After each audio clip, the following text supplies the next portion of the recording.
pas parce que je suis juste, mais c'est la grâce de Dieu. Amen. Amen. Nous marchons dans un thème dans le réveil. Et le thème dit: ce que Dieu a dit sur ma vie sera réalisé. La parole que Dieu a prononcée sur ma vie sera réalisée. La parole que Dieu a prophétisée sur ma vie sera réalisée. Et moi j'ai donné un thème. Il y a une prophétie sur ma vie.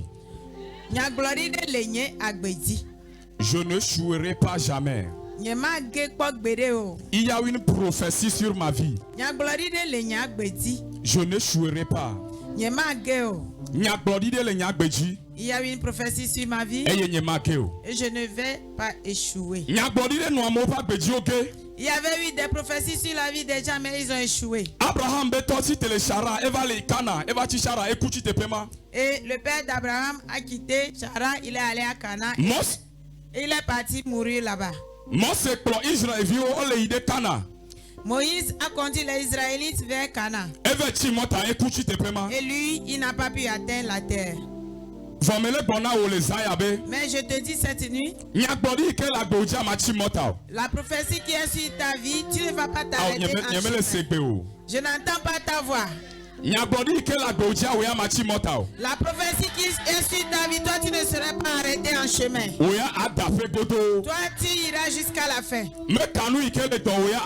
Cela ne concerne pas ce qui arrive, tu vas aller jusqu'à la fin. Cela ne va pas dépendre des épreuves, tu iras jusqu'à la fin. C'est ce qui est la pensée de Dieu pour toi et moi dans ce réveil.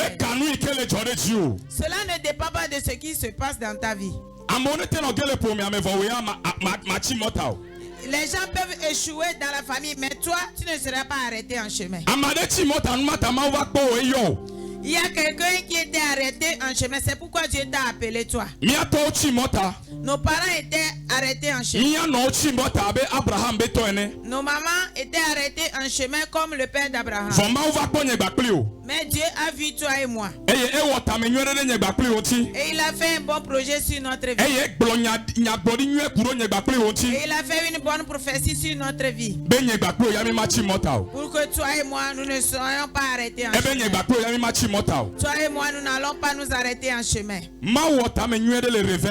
Dieu a fait une bonne pensée dans ce réveil.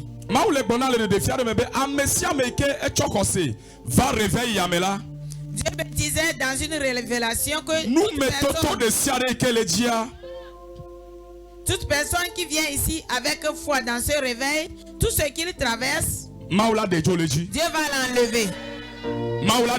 Dieu va l'enlever. Dieu va l'enlever. Amen. Amen. Dieu va enlever ça. C'est l'amour de Dieu qu'il a pour nous dans ce réveil. Amen. Amen. Chacun de nous a une prophétie sur sa vie. Peut-être toi tu ne connais pas ta prophétie. Peut-être toi tu ne connais pas ta prophétie. Mais moi je voudrais te dire que tu as une prophétie sur ta vie. Dieu ne crée personne sans prophétie. Amen. Amen. Dieu sait là où tu vas. Et là où tu es et là où tu vas. Et au milieu de ces deux thèmes, il y a quelque chose qu'on appelle le plan. Peut-être Dieu va te révéler là où tu vas. Mais il ne va pas te montrer le plan. Deutéronome 29, verset 29.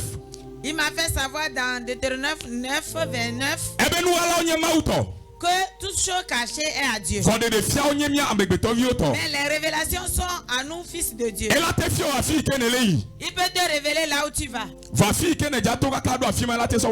Mais là où tu vas passer jusqu'à arriver là-bas, il peut te le cacher. C'est ce qu'on appelle le plan. C'est pourquoi tout homme sur cette terre, Dieu a fait un plan. Et Dieu a une prophétie spéciale pour lui. Il dit à Jérémie, avant que tu ne sois dans le ventre de ta mère, j'ai fait un programme. J'ai eu une pensée sur toi. Et la parole que j'ai prononcée sur toi est que tu seras un grand homme de Dieu. Je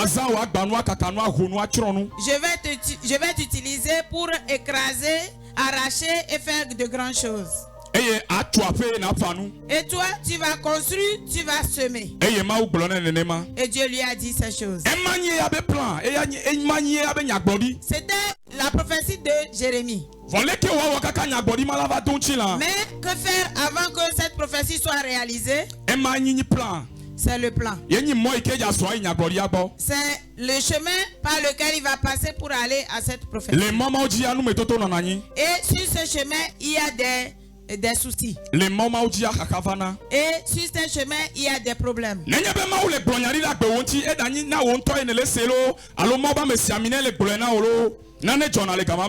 Si c'est Dieu qui te prophétise ou bien par un homme de Dieu, il te donne des prophéties, il y a quelque chose qui se passe en ce temps. Dans le monde spirituel, il y a quelque chose qui se passe. Et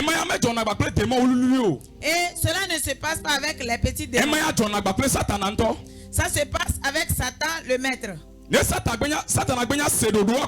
si Satan a écouté cette prophétie, il s'énerve en lui-même et il veut tout faire pour bloquer cette prophétie. Il passe par tout chemin pour anéantir cette prophétie. Quand Adam a échoué dans le jardin d'Éden,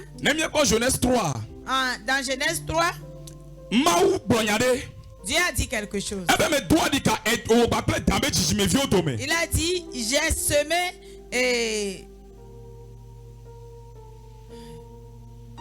j'ai semé. Il m'a compliqué moi. J'ai semé querelle entre toi et le serpent. Il y a problème entre toi et le serpent. Le serpent va te mordre le pied et toi tu vas lui écraser la tête. C'était la prophétie qui est sortie de la bouche de Dieu. Et Satan a commencé par faire de mauvaises choses. Et Satan s'est énervé. Et il a dit, c'est de la naissance d'une femme qui va m'écraser la tête. Donc moi je vais le tuer d'abord. Moi je vais le gâter d'abord. C'était le plan de Satan. Si Dieu a prophétisé sur ta vie, parce que Dieu a fait chacun de nous pour régner,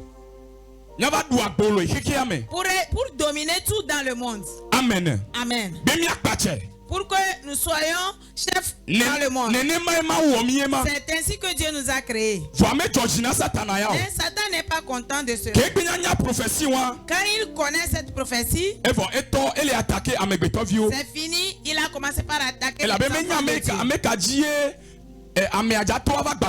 Parce qu'il ne sait pas par qui sa tête sera écrasée. Et quand Moïse est né, il pensait que peut-être ce serait Moïse. Et il est entré dans Pharaon.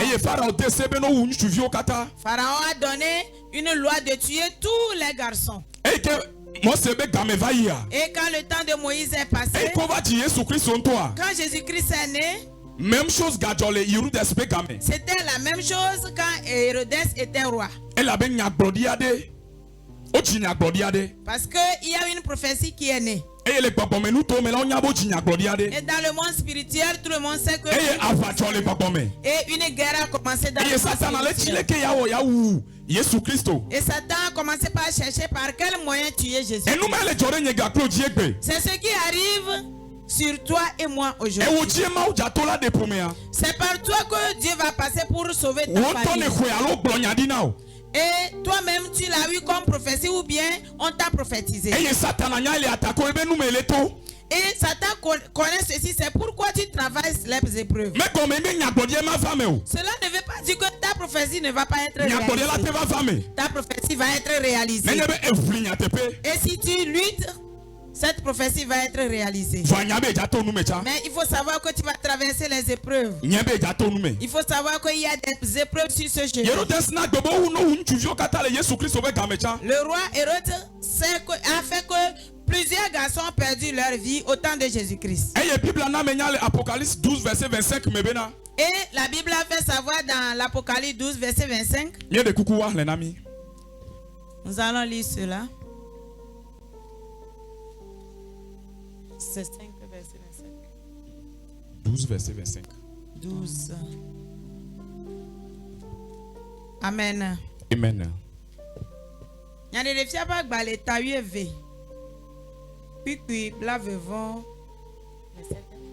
Verset 25. Puis blavevant à temps. 12. Il n'y a pas 25. Il n'y a pas 25.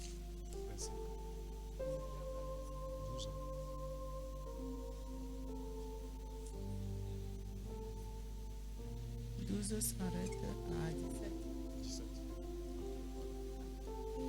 Il n'y a pas de balétaille avec lui André.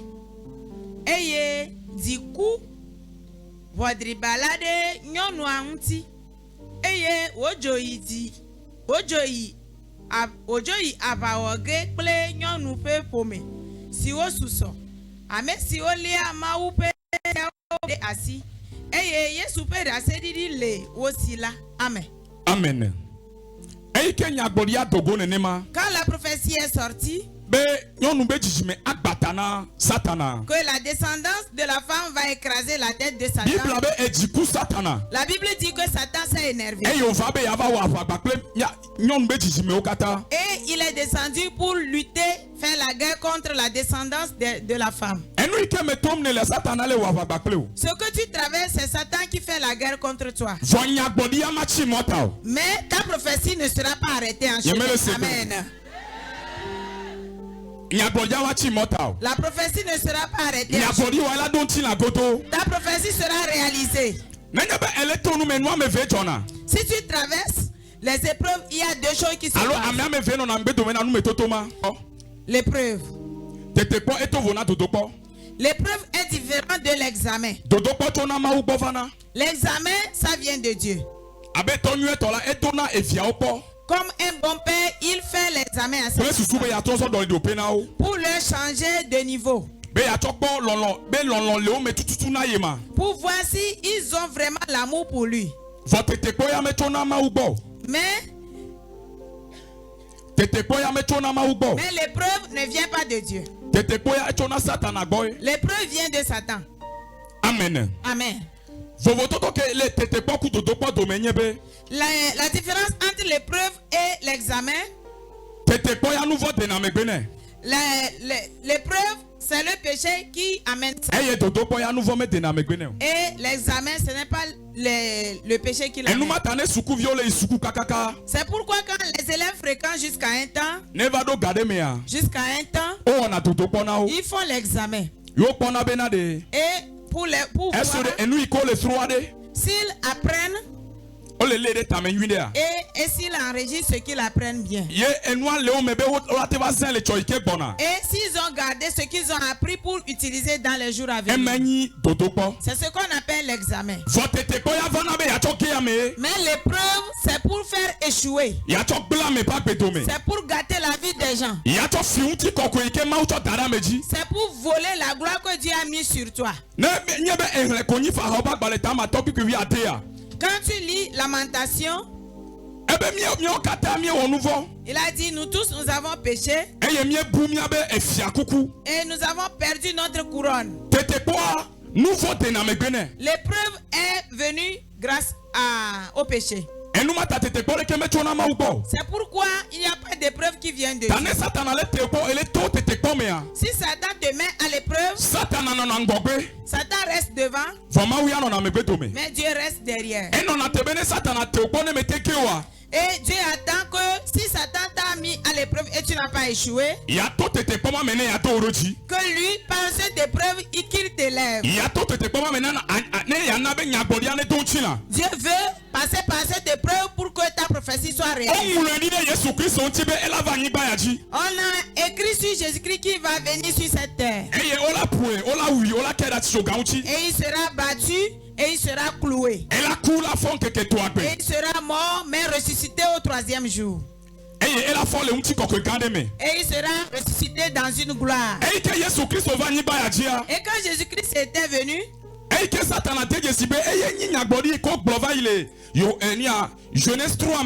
et Satan reconnu que c'est sur lui qu'on a prophétisé dans Genèse. Il a mis à l'épreuve depuis son enfance. Il a commencé par le mettre en épreuve depuis son enfance. Quand il a commencé son travail, il est allé sur la montagne. Satan est parti le mettre encore à l'épreuve là-bas. Ce n'est pas Dieu. Ce n'est pas Dieu. Si nous lisons Jacques 1 verset 13, la Bible dit là-bas que Dieu n'aime pas qu'on le mette en épreuve pour mettre aussi ses enfants en épreuve. Amen. Amen. Dieu n'aime pas qu'on le mette en épreuve. Dieu ne veut pas ça pour tenter aussi ses enfants. Quand Satan l'a poursuivi, il est rentré dans les gens pour qu'on le tue. Et puis c'est fini. Pour qu'il soit tué, pour que la prophétie pour que quand on le tue, sa prophétie s'arrête là-bas. Il n'y aura personne pour écraser sa vie. Et en vérité, on l'a tué. Quand Satan faisait tout, Dieu était derrière. Dieu regardait cela. On l'a frappé. On l'a cloué. Il est mort. On l'a enterré. Et quand on l'a enterré, Dieu a dit, c'est bon. C'est maintenant qu'il veut se montrer sa personne à Satan. Et la première chose que Dieu a fait, il a fait que Jésus est allé dans le séjour des morts. Et il a traité avec Satan là-bas. Il a pris la clé de la mort. Et il a fait l'évangélisation aux gens qui sont morts sans savoir. Et il est revenu en vie. Et il s'est ressuscité dans une grande gloire. Et il a salué les apôtres. Et il est parti. Quand il est parti, il a envoyé son esprit sur tous les chairs. Avant, dans ce temps-là, c'est Jésus seul qui peut écraser la tête de Satan. C'est lui seul qui peut délivrer, chasser les démons. Et c'est lui seul qui peut guérir toutes sortes de maladies. Mais Satan ne veut pas cela. Il veut tout faire pour que cette prophétie ne soit pas réalisée. Et il a fait tout, le mettre en épreuve, le pousser jusqu'à la mort. Mais ce que Dieu a fait, que la puissance qui est en Jésus, Dieu l'a répandu sur toutes les chairs. Pour que quand tu es fils de Dieu, tu as reçu Jésus. Tu peux écraser la tête de Satan dans la voiture, même tu peux. Tu n'as plus besoin de Jésus avec toi pour écraser Satan. Satan a voulu effacer cette prophétie, mais il a fait tout pour éparpiller cette prophétie. Et c'est pourquoi quand je prêche la parole de Dieu, il y a l'esprit de Dieu en ville aussi. Si quelqu'un prêche là-bas, il a l'esprit de Dieu. Si tu vas en Europe, tout de suite l'esprit de Dieu agit là-bas. Mais dans le temps, c'est là où Jésus est. Il y a l'esprit de Dieu qui agit. S'il quitte là-bas, il va aller d'autre part. Mais au moment où je te parle, Jésus le fait partout dans le monde. Jésus le fait partout dans le monde entier. Jésus fait le bien partout dans le monde entier. Les preuves qui viennent sur toi, cela va permettre pour que ton histoire change de plus. Et cela fera que la prophétie que Dieu a dit sur toi sera augmentée encore. Et cela va faire que ce que tu traverses, ton nom sera élevé. Jésus a rêvé, ça fait 1000 ans. Mais son nom est toujours là. On l'a mis au monde dans un village où il y a 11 chambres seulement. Il n'y a que une voie. Jésus n'a pas fréquenté. Mais ceux qui ont fréquenté les grandes écoles ont écrit sur Jésus. Et c'est son livre qu'on paie plus dans le monde entier. Partout où tu iras, toute ville que tu vas traverser, il y aura la Bible là-bas. Satan fait pour arrêter la prophétie. Mais quand Satan a fini de faire, Dieu a fait que la prophétie a augmenté. Je te prête cette parole pour te donner la confiance. Que tes visions ne te mélangent pas. 2 Corinthiens 5, 7. La Bible m'a fait dans 2 Corinthiens verset 7. Chapitre 7 verset 7 que nous ne marchons pas à la vision, mais nous marchons pas à la foi. Je sais que tu marches en voyant avec tes yeux physiques.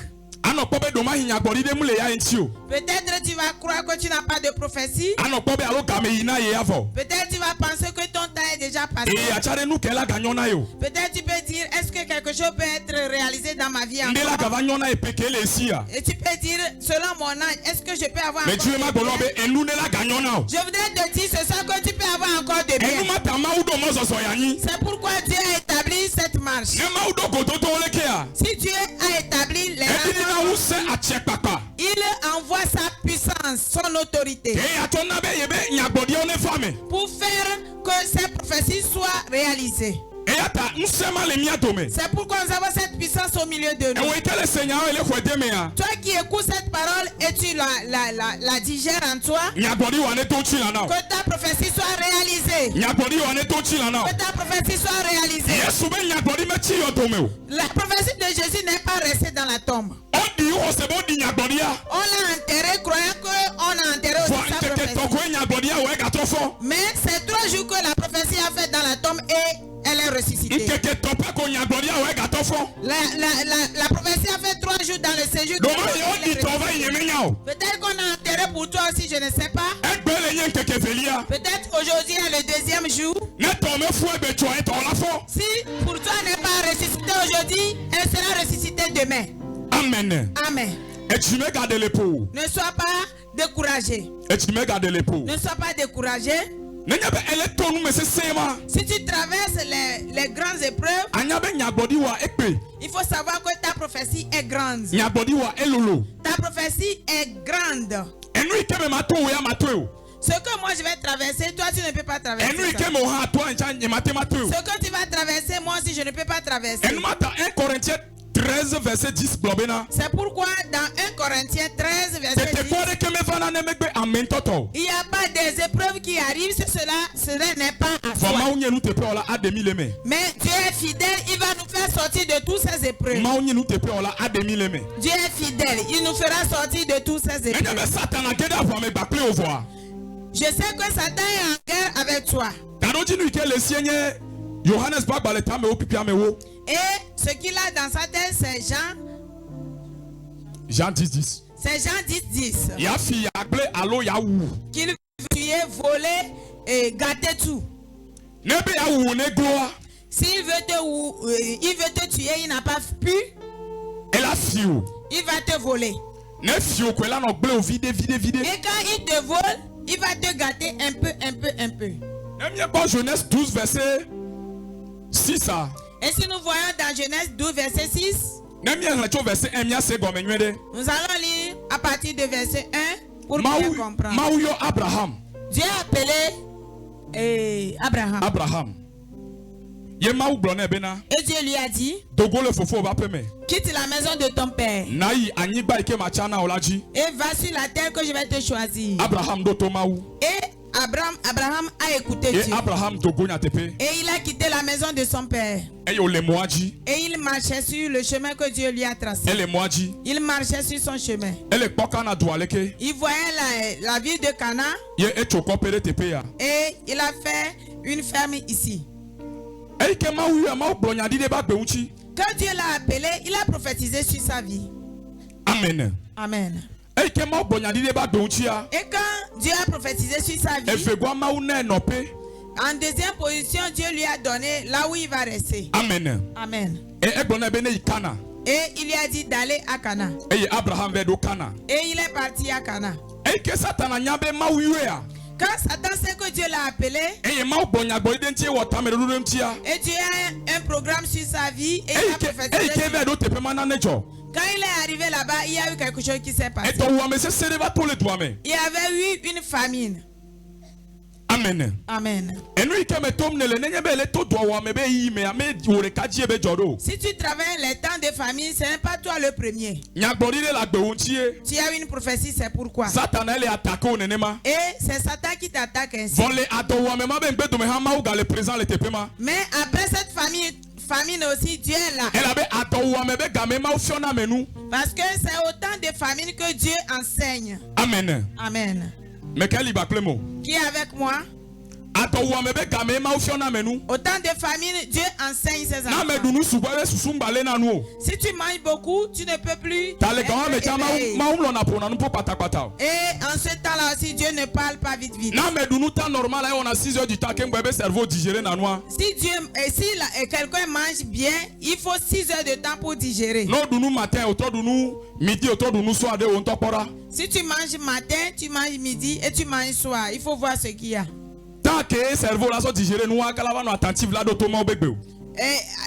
Combien de temps ton cerveau va utiliser pour digérer ce que tu as mangé? C'est pourquoi un homme de Dieu a dit il faut que nous mangeons un peu et que nous prions beaucoup et que nous dormions peu. Toi qui es un vrai chrétien. Quand Abraham est arrivé là-bas, Satan a vu que non. Là où cette personne est arrivée, s'il reste ici longtemps, Dieu va chasser mes enfants ici et établir les enfants d'Abraham ici. Et il a amené la famine dans cette ville. Il a amené la famine. Abraham n'était pas là-bas pour un bon temps. Il a quitté là-bas pour aller en Égypte. Vous voici, il peut trouver quelque chose manger. Mais ce n'était pas la volonté de Dieu. Dieu ne l'a pas envoyé en Égypte. Dieu l'a envoyé à Cana. Et Satan a amené la famine. Dieu veut passer par la famine pour le préparer. Dieu veut l'enseigner par cette famine. Parce que plusieurs peuples vont sortir d'Abraham. Et pour cela, il doit avoir beaucoup de connaissances. Tu traverses les choses, ce n'est pas pour rien. C'est parce que Dieu veut que tu connaisses beaucoup de choses. Parce qu'il y aura de grandes choses qui vont sortir de toi. On a prophétisé, tu l'as écouté.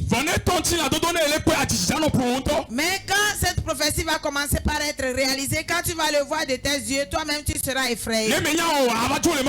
Si tu ne sais pas faire, tu vas quitter la voie de Dieu. Notre papa nous a donné un témoignage ici l'autre jour. Il a dit que l'enfant d'un homme de Dieu, l'enfant spirituel, et Dieu est passé par cet homme de Dieu pour le bénir. Quand il a prié sur lui, et les portes sont ouvertes pour lui. 5 millions par mois. Et on l'a engagé en lui payant 5 millions par mois. Et ce jeune a commencé par prospérer. Préparation suffisante. Mais il n'était pas préparé en conséquence. Quand il a commencé par prospérer, il a vu que sa femme n'a pas une range importante. Les seins ne sont pas comme il veut. Et il est parti voir le pasteur. La manière dont il voit sa femme, qui voit qu'il est en erreur. Si il va lui permettre, est-ce qu'il ne va pas faire un autre choix?